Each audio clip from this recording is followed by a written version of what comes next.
Bon, maintenant on va parler d'un champ antisymétrique.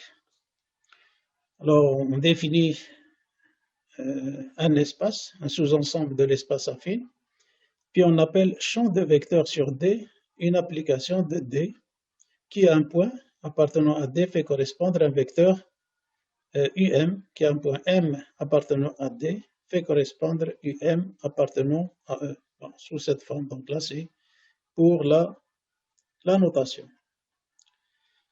Alors, on peut dire qu'un champ de vecteurs UM est antisymétrique s'il existe une application antisymétrique L telle que, quel que soit Mn appartenant à l'espace affine, on a la relation. Et cette relation-là est connue par la relation de transfert dans le cas d'une application antisymétrique. Donc on a la relation UN est égal à UM plus L Mn. Ou bien on peut la remplacer par cette relation équivalente, c'est-à-dire si on connaît le vecteur R qui est associé à l'application antisymétrique, donc on va avoir cette relation équivalente, UN est égal à UM, et puis le LM, on va le remplacer tout simplement par R vectoriel Mn. Et ceci, quel que soit Mn appartenant à l'espace affine. Alors, un champ de vecteur UM est du équiprojectif si quel que soit Mn appartenant à l'espace affine, on va avoir Mn scalaire UN est égal à Mn scalaire UM. Alors, si vous regardez donc la droite delta, c'est la droite, elle passe par les points M et N. Et ce que nous avons ici, c'est la projection du vecteur UN sur la direction Mn, sur la direction delta. Alors, la partie qui est assurée ici, c'est tout simplement UN multiplié scalairement par le vecteur directeur de cette droite qui est proportionnel à Mn. D'accord? C'est-à-dire ici, si le vecteur directeur est I, je peux écrire le vecteur Mn module de Mn fois I, module de Mn fois I. Bon, je simplifie par Mn, ce qui va me rester, c'est I scalaire UN est égal I scalaire UM. Et c'est la quantité qui est assurée sur cette figure. Donc, et cette quantité-là caractérise l'équiprojectivité d'un champ de vecteurs. Leur propriété, un champ de vecteurs UM est antisymétrique, donc encore une fois, on a l'équivalence entre l'antisymétrie et l'équiprojectivité. C'est-à-dire, si on a un champ de vecteurs UM qui est antisymétrique, on peut déduire qu'il est équiprojectif. Et inversement, si ce champ est équiprojectif, donc on peut déduire qu'il est antisymétrique. Alors pour preuve, donc on va démontrer l'égalité dans un seul sens, c'est-à-dire on part de cette relation-là, ça veut dire on part du fait que le champ UM est antisymétrique. On utilise la relation de transfert et puis on multiplie par Mn. D'accord? Bon, Mn, Mn, et là Mn. Et pour ce troisième terme, donc, on a un produit mixte dans lequel deux vecteurs sont collinaires. Donc le produit mixte est égal à 0. Et donc vous avez, on part de l'antisymétrie et on montre l'équiprojectivité. Alors je vous laisse la démonstration dans l'autre sens, c'est-à-dire en partant de l'équiprojectivité pour aboutir à l'antisymétrie. C'est une démonstration un peu plus longue que celle-là.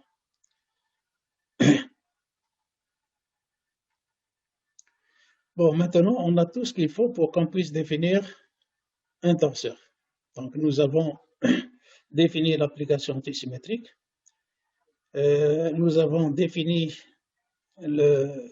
l'existence du vecteur R, bon, un vecteur unique qui est associé à l'application antisymétrique. Et donc, on peut dire tout simplement qu'un torseur est un ensemble formé d'un champ de vecteurs antisymétriques. Bon, c'est-à-dire, si le vecteur de champ, si on a un vecteur de champ antisymétrique, donc on peut utiliser la relation de transfert, et de son vecteur R. Voilà. Donc, on aura besoin d'un vecteur de champ antisymétrique et de son vecteur R. Et donc, l'ensemble, ça constitue un torseur qu'on peut noter sous cette forme-là. Alors, conséquence, si on considère un point quelconque de l'espace affine, si on considère un point de l'espace affine et M un point quelconque, alors bien évidemment, si on connaît la valeur du champ en haut, on peut déduire la valeur du champ au point M, donc tout simplement en utilisant la relation de transfert, puisque le champ de vecteur est antisymétrique. Alors, bien évidemment, donc un torseur est donc caractérisé par la donnée de R et de son champ en un point. Donc, il suffit de connaître R, la valeur des champs en un point, pour déduire la valeur des champs en tout point de l'espace. Alors, la notation, c'est tau. Bon, là, on n'a pas défini un point quelconque, donc c'est un torseur, mais là, c'est un torseur qui est défini par ces éléments de réduction au point O. Elle est définie par la valeur du champ en haut et la résultante. Alors, la valeur du champ en haut va porter un nom, c'est le moment du torseur en haut. Et puis R, on va l'appeler tout simplement résultante du torseur. Bon, je m'excuse, donc il y a une petite erreur, c'est pas grave. D'accord? Donc, c'est la résultante du torseur et c'est le moment du torseur au point O. Alors, connaissant ces deux vecteurs, on peut déduire la valeur du champ en tout point de l'espace. Là, on a le champ des moments d'un vecteur est un torseur. Donc, on va prendre un vecteur qui est lié à un point A, bon, c'est FA, et puis M, un point quelconque de l'espace affine. Alors, le moment en M de F, c'est MA vectoriel F. Alors, je décompose ce vecteur en M' plus M'A vectoriel F. Bon, bien évidemment, donc on va conserver l'égalité. Et on va avoir ceci, M'A vectoriel F, donc ça c'est le moment en M' de F plus M' vectoriel F. Alors le M' vectoriel F, je peux écrire M' vectoriel F ou bien F vectoriel M', c'est la même chose. Et donc, si vous regardez ceci, vous aurez le moment en M de F est égal le moment en M' de F plus M' vectoriel F. Ça veut dire qu'on a la relation de transfert. Et vous voyez bien que ce vecteur F n'est autre que la résultante du torseur des moments. D'accord? Des moments du vecteur F. Donc ainsi, le champ M de M est antisymétrique. On peut le déduire parce qu'on vérifie ici la relation de transfert. Et nous avons parlé tout à l'heure de l'équivalence. Donc, on peut lui associer un torseur à ce champ de moment avec F comme une résultante, comme il apparaît dans la relation de transfert. Alors, puisqu'on a pu faire des opérations sur les vecteurs, produits scalaires, produits vectoriels, double produit vectoriel, produit mixte, ainsi de suite, donc pareil, puisque les torseurs sont constitués par des vecteurs, donc on peut faire des opérations sur les torseurs. Alors, on considère un premier torseur qui est défini par ses éléments de réduction en haut, son moment et sa résultante. Pareil pour le deuxième torseur qui est défini par son moment en haut et par sa résultante R2. Alors, si on considère le champ UM, qui est constitué par la somme de deux champs, un champ du torseur τ1 plus un champ du torseur τ2. Alors, ce champ, qui est constitué par la somme, possède la propriété suivante.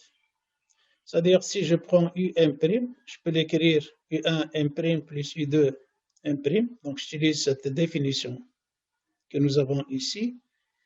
Et là, puisque le U1M', c'est un champ du torseur T1, donc il est antisymétrique, donc je peux utiliser la relation de transfert. Alors, je peux remplacer U1M' par U1M plus R1 vectoriel M'. Je fais la même chose pour le deuxième champ, bon, parce que j'ai l'antisymétrie, et je le remplace par U2M plus R2 vectoriel M'. Alors, je fais la somme U1M plus U2M que je remplace par UM, et là, je factorise par M'. Et je vais avoir R1 plus R2 entre parenthèses multiplié vectoriellement par M'. Et ce R1 plus R2, c'est tout simplement, ça va être tout simplement R. Et donc, si vous regardez ici, vous avez UM' est égal UM plus R vectoriel M'. Donc, on a une résultante et on a une relation de transfert. Donc, la somme des deux torseurs est un torseur. D'accord? Il vérifie la propriété d'un torseur et caractérise la somme. Alors, ces éléments de réduction, c'est-à-dire sa résultante, c'est tout simplement la somme de résultantes, et son moment en un point, c'est tout simplement la somme des moments des torseurs τ1 et τ2. Alors, cette loi d'addition est commutative et associative, c'est normal parce que la somme des vecteurs est commutative et associative. Elle a un élément neutre, c'est le torseur nul. Donc, il suffit que sa résultante soit nulle en un point. Non, il faut que sa résultante soit nulle et son moment en un point soit nul. Alors, tout torseur a un torseur opposé. Donc, il suffit de prendre moins la résultante et moins le moment en un point. Si vous faites la somme, vous allez trouver le torseur nul. La même chose, multiplication. Donc, on peut multiplier un torseur par un scalaire. C'est comme on a fait avec les vecteurs. Alors, le torseur τ, qui est égal à L τ1O, bon, c'est un torseur dont la résultante est égale lambda fois R1 et dont le moment c'est lambda fois le moment du premier torseur. Donc là, vous pouvez vérifier facilement qu'il s'agit d'un torseur. C'est-à-dire, si on multiplie un torseur par un scalaire, le résultat va être un torseur dont la résultante c'est lambda fois R1 et dont le moment c'est lambda fois U1. Alors, le common ou produit scalaire de deux torseurs. Donc, on a, maintenant on est habitué avec le produit scalaire de deux vecteurs. Et là, c'est une définition un petit peu nouvelle. Le produit scalaire de deux torseurs. Alors, on doit définir les deux torseurs, τ1 et τ2, par leurs éléments de réduction respectifs. Et on va considérer un point O' qui est différent de O. Alors, examinons cette quantité-là. Alors, cette quantité-là, comment est-ce qu'elle est constituée? C'est-à-dire, je prends la résultante du premier torseur, je la multiplie scalairement par le moment du deuxième torseur en O'. Et je rajoute la deuxième résultante, bien évidemment, du deuxième torseur, et je la multiplie scalairement par le moment en O' du premier torseur. Alors, cette quantité-là est indépendante de O'. On va le voir. Alors, le I2O', je vais le remplacer par I2O plus R2OO', et le O1O', je vais le remplacer par I1O plus R1 vectoriel OO', bon, parce que ces champs sont par définition antisymétriques. Alors, on va voir R1 multiplié scalairement par I2O' plus R2 multiplié scalairement par U1 au prime est égal à R1 multiplié scalairement par U2 en haut plus R2 multiplié scalairement par U1 en haut. Et puis le reste, donc je vais avoir R1 multiplié scalairement par R2 multiplié vectoriellement par OO' plus R2 multiplié scalairement par R1 multiplié vectoriellement par OO'. Donc on obtient ici deux produits mixtes. Bon, le premier produit mixte, le deuxième produit mixte. Alors vous appliquez les propriétés du produit mixte et vous montrez que si ce produit mixte-là vaut alpha, le deuxième vaut moins alpha, de telle sorte que la somme de ces deux produits mixtes est égale à 0. Et vous constatez que cette quantité-là, R1 multiplié scalairement par U2' plus R2 multiplié scalairement par U1' est une quantité qui est indépendante du point O. Donc, c'est une quantité qui est invariante, qui ne change pas, et représente par définition le produit scalaire. Le produit scalaire, on l'appelle également le commomment, comme vous voulez. Produit scalaire des deux torseurs, taux 1 et taux 2. D'accord? Alors, on peut retenir que pour multiplier scalairement deux torseurs, je prends la résultante du premier, je multiplie scalairement par le moment du deuxième, et je prends la résultante du deuxième, et je multiplie scalairement par le moment du premier. Alors, bien évidemment, le résultat, c'est un scalaire.